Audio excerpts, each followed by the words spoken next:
देखते रहना चल रहा है।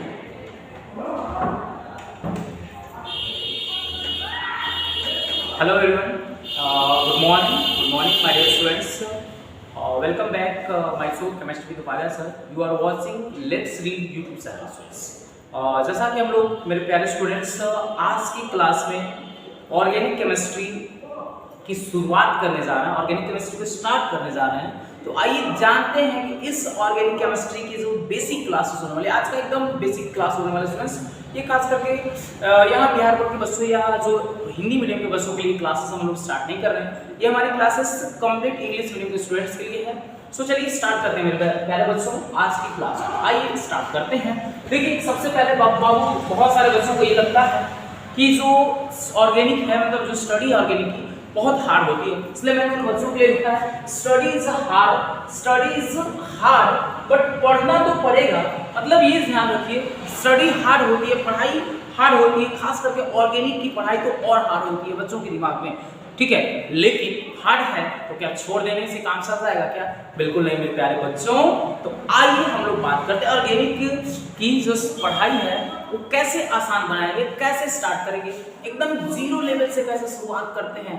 आइए देखते हैं, आपको मजा आएगा, लास्ट तक बस बने रहिए, देखिए उपाध्याय सर के साथ। तो आइए स्टार्ट करते हैं। Let's start organic chemistry. जो हम लोग आज की क्लास करने वाले हैं मेरे प्यारे बच्चों, बेसिक ऑफ ऑर्गेनिक केमिस्ट्री की बात करेंगे। आप देख रहे हैं उपाध्याय सर की क्लास, इसमें ये क्लास जो बेसिक हो रही है वो 11th और 12th दोनों के बच्चों के लिए हो सकती है। यहाँ कोई ये नहीं है कि नहीं 11th का ही देखेंगे या 12th का देखेंगे। ओके, सबसे पहली बात जो हमारी होती है ऑर्गेनिक केमिस्ट्री स्टार्ट करने से पहले, what is the organic chemistry, मतलब ऑर्गेनिक केमिस्ट्री है क्या स्टूडेंट्स? ऑर्गेनिक केमिस्ट्री है क्या? तो ऑर्गेनिक केमिस्ट्री जो है केमिस्ट्री की एक ब्रांच है। ऑर्गेनिक केमिस्ट्री केमिस्ट्री की एक ब्रांच है। हम लोग बोलेंगे कि a branch of chemistry under which where studies about carbon and its derivatives. मतलब हम बोलेंगे कि या दूसरे डेफिनेशन में बोलेंगे कि those branch of chemistry in which where studies about carbon and their compounds is known as organic chemistry। आइए इसकी डेफिनेशन की बात करते हैं मेरे बच्चों। तो हम लोग बोलेंगे कि the branch of chemistry under which carbon and its derivatives just like such as organic compounds are studied is called organic chemistry। so ऐसे हम लोग बोलेंगे कि without organic compounds there is no possibilities of life। मतलब हमारे life की जो possibilities हैं without organic compounds that is not possible our life without organic compounds. Okay students, अब बात करेंगे हम लोग दूसरी जो हमारी मोस्ट इंपोर्टेंट पॉइंट्स है जो केमिस्ट्री के अंदर। डेफिनेशन तो ऑर्गेनिक केमिस्ट्री का आप सबने देख लिया, हम सबने डेफिनेशन को क्लियर भी किया। आइए बातें कर लेते हैं कि हमने बोला कि without organic compounds there is no possibilities of life की पॉसिबिलिटीज विदाउट ऑर्गेनिक कंपाउंड्स अगर हम कहें तो नहीं है। रीजन है, बहुत सारे रीजन है जिनकी हम आगे डिस्कशन करेंगे। सो अब देखिए हम बोलने वाले हैं कि organic chemistry is a major branch of chemistry. मतलब मैं बोलूं, कोई बोले आपसे कि ऑर्गेनिक केमिस्ट्री जो है क्या है, तो आप डायरेक्टली बोलोगे मेरे बच्चों कि पूरी केमिस्ट्री का सबसे मेजर ब्रांच जो होता है वो ऑर्गेनिक केमिस्ट्री होता है। और मैं इवन यहाँ पे मैं आपको बता देता हूँ कि जो आपकी जेई और नीट की, जो बच्चे जेई और नीट की प्रिपरेशन करते हैं उन बच्चों को मैं एक चीज क्लैरिफाई कर देना चाहता हूं कि सबसे स्कोरिंग, जो सबसे स्कोरर टॉपिक की हम लोग बात करते हैं, स्कोरर ब्रांच की बात करते हैं केमिस्ट्री में, वो ऑर्गेनिक होता है। ऑर्गेनिक से एवरी ईयर आपको हर साल 14 से 20 क्वेश्चन जेई में पूछ लेता है। 14-15 क्वेश्चन तो नॉर्मली पूछता है। नॉर्मली तो आप समझ सकते हैं कि ये 50% सिलेबस जो है आपका केमिस्ट्री का 50% सिलेबस ऑर्गेनिक जेई और नीट के लिए कवर करता है, और बाकी जो 50% होते हैं उसमें आपको फिजिकल और इनऑर्गेनिक आ जाते हैं। तो आइए हमारे पास, मैं ये नहीं बोल रहा हूँ ऑर्गेनिक को ज्यादा इंपॉर्टेंस दो, फिजिकल और इन इसको छोड़ दो, ऐसा नहीं, आप करिए लेकिन दोनों को इंपॉर्टेंस दीजिए। आइए बातें करते हैं अगली। अब हम लोग बात कर रहे हैं स्टूडेंट्स, देखिए हम लोग बात कर रहे हैं, बीच बीच में करते जाएंगे, बीच बीच में डिस्कशन होते जाएगी। Students, organic compounds are the main ones in the formation of animals and plants। Means हम लोग यहाँ बेसिकली बोल सकते हैं, हम लोग बोलते हैं कि जो ऑर्गेनिक कंपाउंड्स होते हैं वो मेनली होते हैं, और ऑर्गेनिक कंपाउंड्स के वजह से मतलब जो प्लांट्स और एनिमल्स की जो फॉर्मेशन होती है उसमें जो मुख्य रोल प्ले करते हैं, जो मेन रोल प्ले करते हैं, मुख्य भूमिका जो निभाते हैं वे ऑर्गेनिक कंपाउंड्स होते हैं। मतलब ऑर्गेनिक कंपाउंड्स की जो रोल होती है ये हमारे प्लांट्स और एनिमल्स के फॉर्मेशन में भी होती है, इवन हम लोगों में भी होती है। ओके फ्रेंड्स, अब देखिए organic compounds can contain other than carbon and hydrogen. मतलब बहुत सारे लोग, मतलब पुरानी परंपरा जो लोग पढ़ाते आ रहे हैं उसमें ये बोला जाता है ना कि organic compounds mainly contain carbon and hydrogen, means just like hydrocarbon. But मेरे बच्चों मैं आपको क्लैरिफाई कर देता हूँ कि कोई जरूरी नहीं है कि ऑर्गेनिक कंपाउंड्स में सिर्फ और सिर्फ कार्बन हाइड्रोजन होंगे, क्योंकि ऑर्गेनिक कंपाउंड्स में जो होते हैं आपको कार्बन एंड हाइड्रोजन के अलावा भी कुछ तत्व, कुछ एलिमेंट्स पार्टिसिपेट करते हैं, कुछ शामिल है उसमें। तो वही कौन कौन है आइए बात कर लेते हैं। तो आपको बता दिया जाए कि आपके पास नाइट्रोजन जो है, नाइट्रोजन हो सकता है, ऑक्सीजन हो सकता है, हैलोजन हो सकते हैं, फास्फोरस हो सकता है, सिलिका हो सकता है, सल्फर हो सकता है, एक्सेट्रा एडिसिव, ये सभी के सभी ऑर्गेनिक कंपाउंड्स में हो सकते हैं।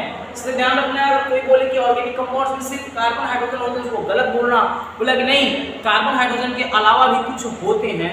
वे कौन कौन होते हैं? कार्बन हाइड्रोजन के अलावा nitrogen, oxygen, sulphur, phosphorus, halogens etcetera, ये सभी भी ऑर्गेनिक कंपाउंड्स में होते हैं। ध्यान रखिएगा मेरे बच्चों, ठीक है। चलिए अगली बात हम करते हैं। देखिए सीधी बात, नो बकवास, हम लोग सिर्फ टॉपिक की बात करते हैं मेरे बच्चों। अब देखिए हमने बोला है कि हम लोग जीरो लेवल की ऑर्गेनिक केमिस्ट्री स्टार्ट कर रहे हैं, तो जीरो लेवल की ऑर्गेनिक केमिस्ट्री में मेरे बच्चों मैं वहां से स्टार्ट करूंगा। मतलब वो सुने हो ना कि शून्य से शिखर, मतलब मैं आपको जीरो से स्टार्ट करके टॉप तक ले जाने वाला। मतलब मैं बोलूं कि आपको ऑर्गेनिक केमिस्ट्री की हिस्टोरिकल इंट्रोडक्शन से, हिस्ट्री से लेकर के मैं आपको जेई और नीट की प्रिपरेशन कराऊंगा इसी अपने चैनल पे लेट्स रीड के ऊपर। ओके स्टूडेंट्स, आप बस देखते रहें लेट्स रीड। आप देख रहे हैं उपाध्याय सर को, आपके सामने उपाध्याय सर हाजिर हैं ऑर्गेनिक केमिस्ट्री की आज पहली क्लास लेकर के। तो आइए हम लोग बातें करते हैं historical introduction of organic chemistry. Students थोड़ी सी यहाँ इंट्रोडक्शन, यहाँ थोड़ी सी मिस्टेक हो गई, शायद प्रिंटिंग मिस्टेक है, प्रिंटिंग वाले ने सही से प्रिंट नहीं करा रखा है, मतलब इंट्रोडक्शन हो जाएगा ना। ओके बाकी ठीक है स्टूडेंट्स। अब देखिए हिस्टोरिकल इंट्रोडक्शन की अगर बात करें तो सबसे पहले हमारे मन में सवाल आता है कि ऑर्गेनिक केमिस्ट्री की जो हिस्ट्री है, ऑर्गेनिक केमिस्ट्री का जो इतिहास है, हिस्ट्री वो कहाँ से मिलती है, कौन से ईस्वी से मिलती है, मतलब कौन से ईयर से मिलती है। तो अगर कोई बोले तो सबसे पहले बोलिए कि ऑर्गेनिक केमिस्ट्री की हिस्ट्री जो है इन 1775, मतलब सॉरी नॉट 1775, 1675। ओके फ्रेंड्स, जो ऑर्गेनिक केमिस्ट्री की हिस्ट्री है वो 1675 से मिलती है। उसमें हम लोग बोले हैं कि पहले जो साइंटिस्ट थे उनका नाम था लेमरी।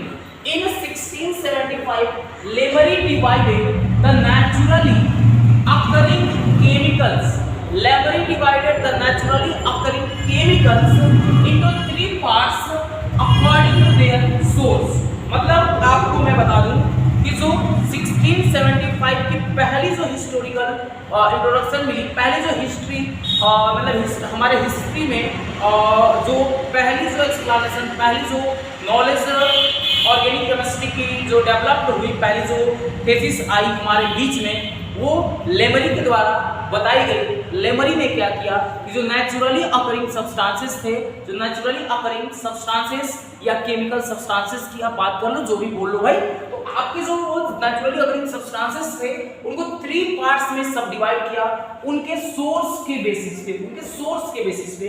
तो पहली जो हमारी पार्ट्स थी वो फर्स्ट थी मिनरल्स, एंड सेकेंड थिंग जो थी बोटानिकल थी, एंड थर्ड जो थिंग थी वो ऑब्टेन्ड फ्रॉम एनिमल्स थी।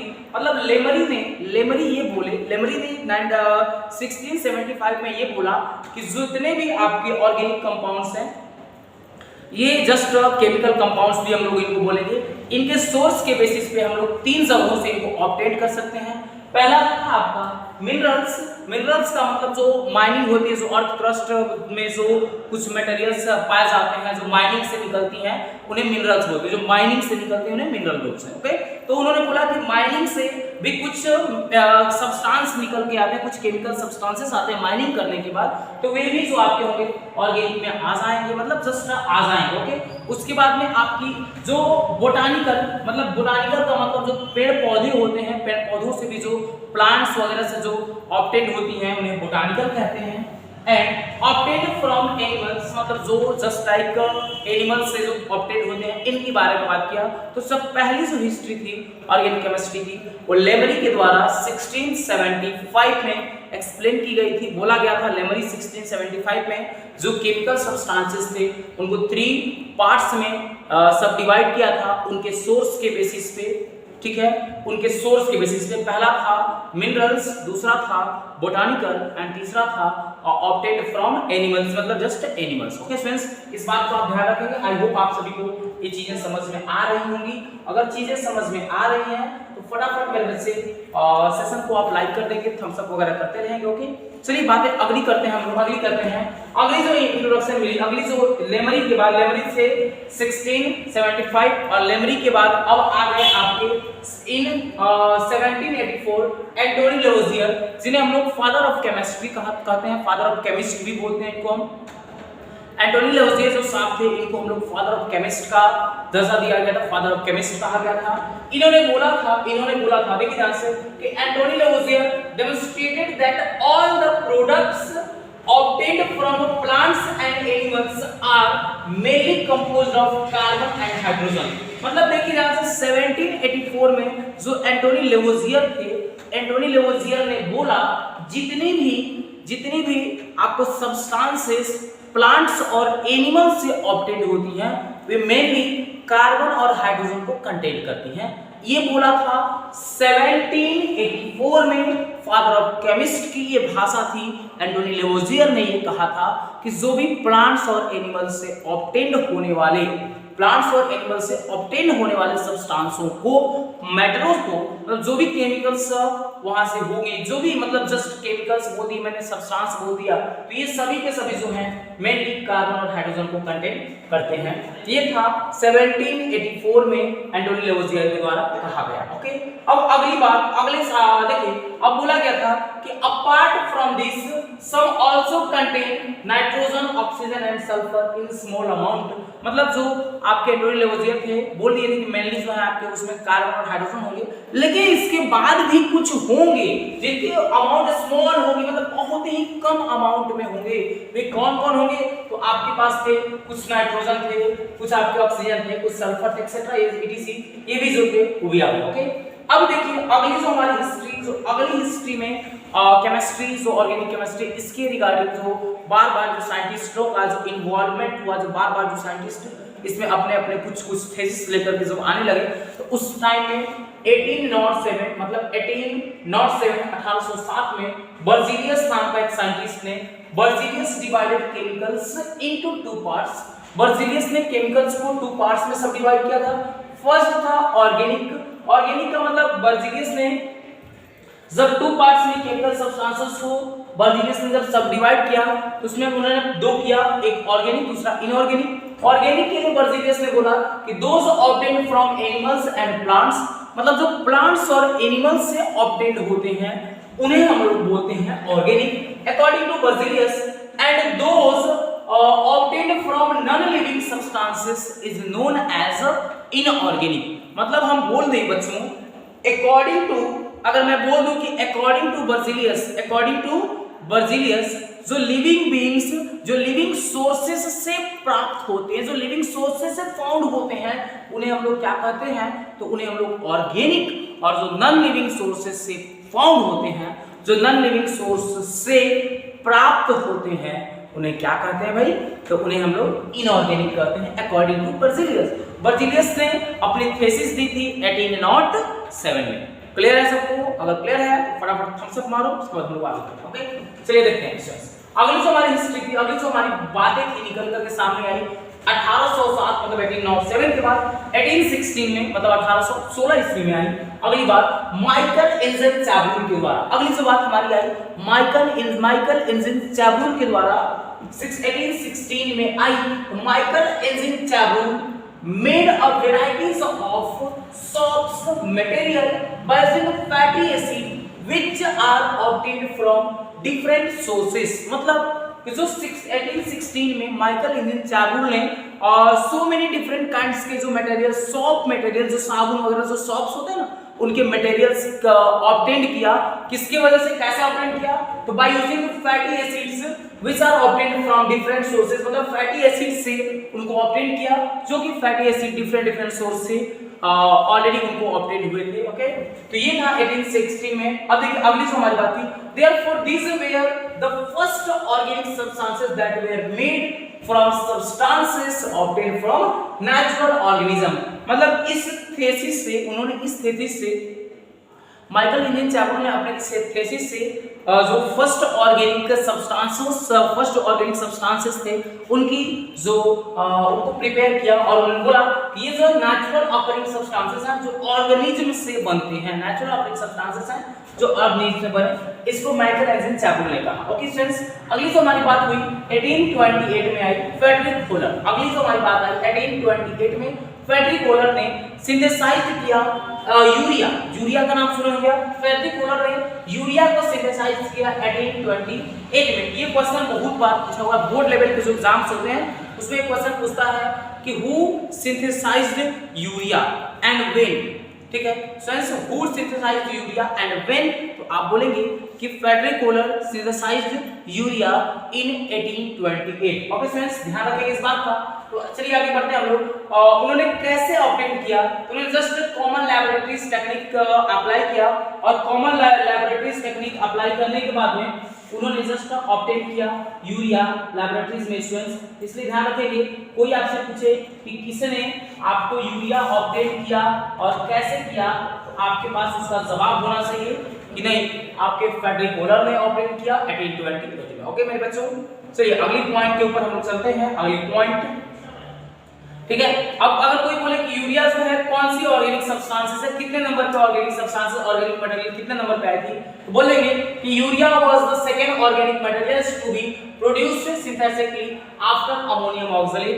मतलब कि अमोनियम ऑक्सलेट के जस्ट बाद यूरिया का सिंथेसाइजेशन हुआ था, इसलिए यूरिया जो है सेकंड ऑर्गेनिक मटेरियल्स में आता है। इस बात को जहन में बैठा लेंगे, दिमाग में बैठा लेंगे, यूरिया जो है वो सेकंड ऑर्गेनिक मटेरियल्स है। ध्यान रखेंगे, जिसकी प्रिपरेशन 1828 में फ्रेडरिक कोहलर के द्वारा की गई थी। ओके मेरे बच्चों, अब आइए लास्ट जो हमारी जो लास्ट का मतलब जो अंतिम जो हमारी क्या बोलते हैं भाई, अंत भला तो सब भला, मतलब अंतिम जो हिस्टोरिकल इंट्रोडक्शन है वो विलियम पर्किंस के द्वारा 1857 में। जस्ट विलियम पर्किंस छोटी मोटी बस जस्ट कुछ कर रहे थे, तब तक पता चला कि just William Perkins created the first organic dye by an accident. मतलब एक्सीडेंटली जस्ट कुछ वो कर रहे थे, वो ऑर्गेनिक डाई बना नहीं रहे थे, लेकिन जस्ट एक्सीडेंटली विलियम पर्किंस के एक्सपेरिमेंट में एक डाई बन गया, डाई का फॉर्मेशन हो गया बच्चों। ठीक है, तो ये रहा हमारा historical introduction of organic chemistry. अब हम लोग बातें करेंगे आज की, अब हम लोग बात करेंगे, मतलब ये टाइप 1 था, अब टाइप 2 में एंट्री करते हैं।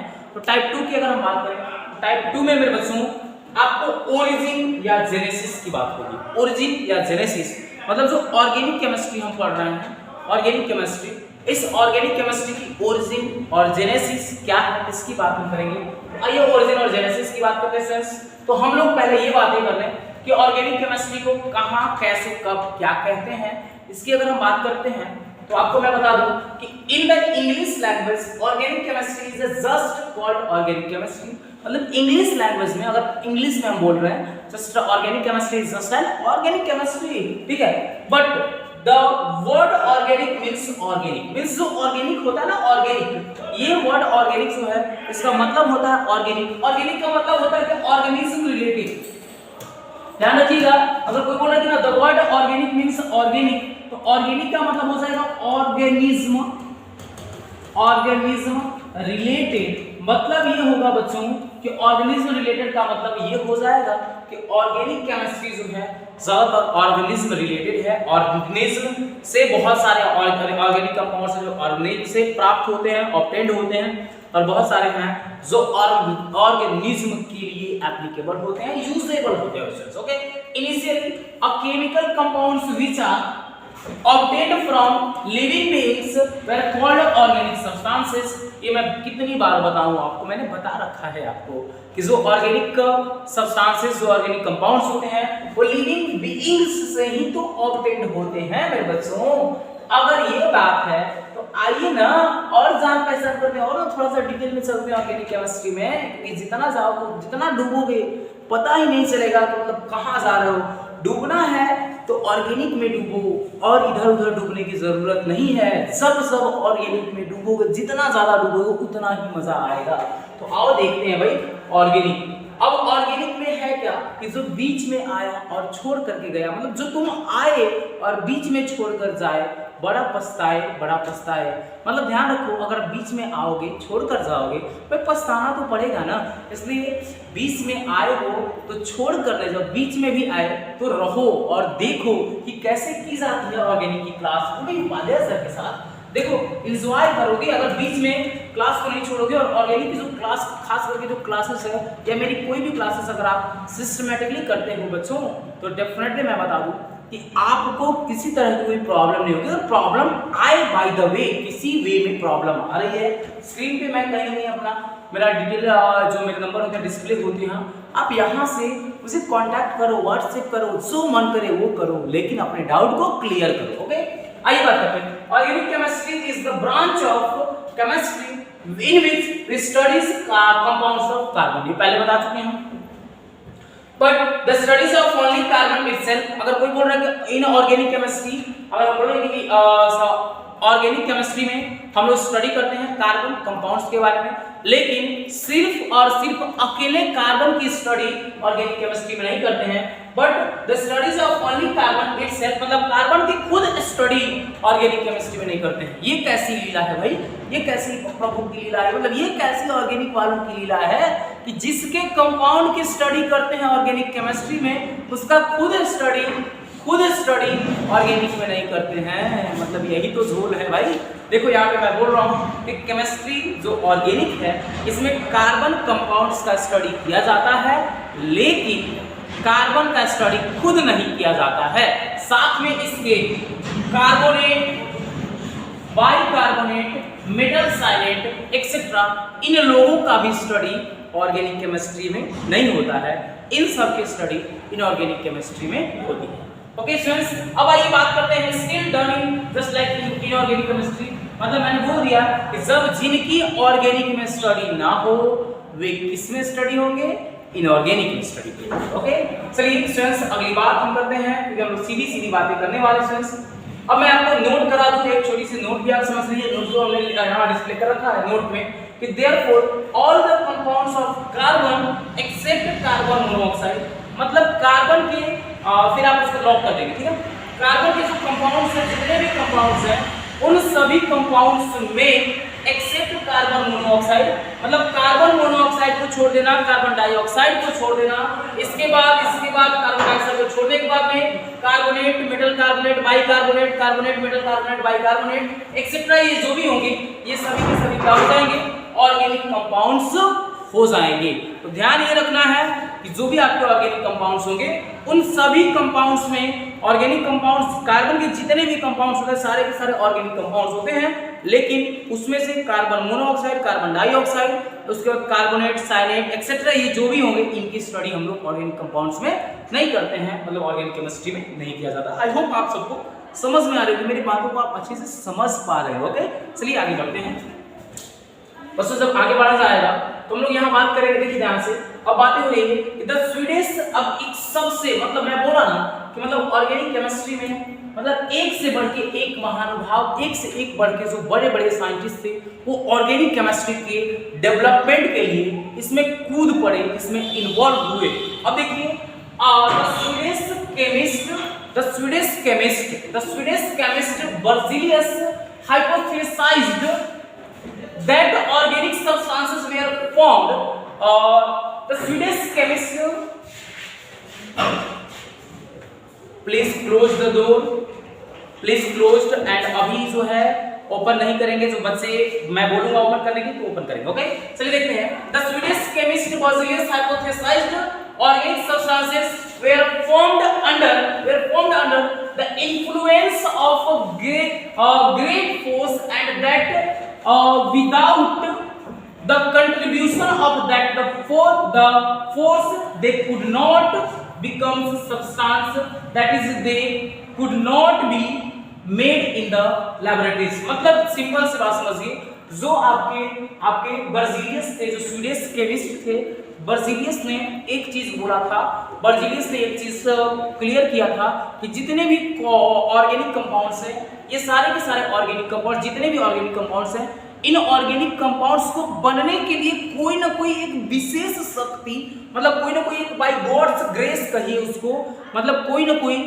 विशेष शक्ति के प्रभाव से, by God's grace, with the help of God grace जो है ऑर्गेनिक सब्सटेंसेस की फॉर्मेशन होती है, वो ऑब्टेन होते हैं, न कि इनको लैबोरेटरीज में बनाया जा सकता है। ये था अपना बर्जीलियस का सुझाव कि जितने भी ऑर्गेनिक कंपाउंड्स हैं उनको लैबोरेटरीज में बनाया नहीं जा सकता है, ये जो है बाय गॉड्स ग्रेस बनते हैं, मतलब इनमें कहीं ना कहीं इनको बनाने में जो आपको ईश्वरीय शक्ति या दैविक शक्ति जिसको आप बोलो, ये इन्वॉल्व होती है by the thesis of Berzelius. ठीक है, इसलिए बर्जीलियस के इस बात के लिए उनको एक उनके जो लॉज थे, जो उनकी सिंथेसिस थी, जो उनकी परिकल्पना हम इसको कर सकते हैं, इसके लिए बर्जीलियस को क्या कहा गया, जो उनकी थी उसको दिस थियरी, उनके थियरी को एक नाम दिया गया, फेमस हो गई उनकी थियरी, जिसको नाम दिया गया विटल फोर्स थियरी।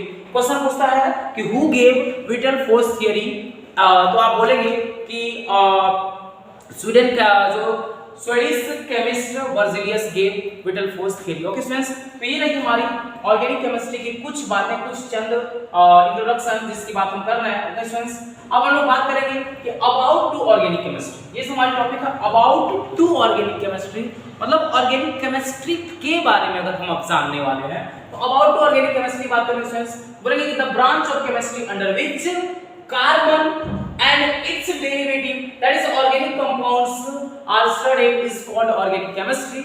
मतलब स्टूडेंट्स अब हम लोग बात करने वाले हैं, अगली जो हमारी क्लास होगी, आज की क्लास हम यहीं पे पोस्टपोन करेंगे अगली क्लास, क्योंकि अभी हमारी ऑफलाइन की भी क्लासेस का टाइम हो गया है, इसलिए मेरे बच्चों आज की क्लास में यहीं पे स्टॉप करूंगा और इस क्लास को मैं यहाँ स्टॉप करेंगे। तो अगली क्लास में हम यहीं से स्टार्ट करेंगे अबाउट टू ऑर्गेनिक केमिस्ट्री। तब तक आप देखते रहें let's read YouTube channel, you are watching Upadhyay sir, Upadhyay sir के साथ बने रहें। अगर हमारी क्लासेस आपको अच्छी लगी, अगर आपके लिए हेल्पफुल है, तो प्लीज अपने दोस्तों में इसको शेयर करें, ज्यादा से ज्यादा फैलाओ, एकदम आपकी तरह एकदम धूम मचाना है इस बार। ओके ओके फ्रेंड्स, चलिए thank you friends, thank you very much, thank you.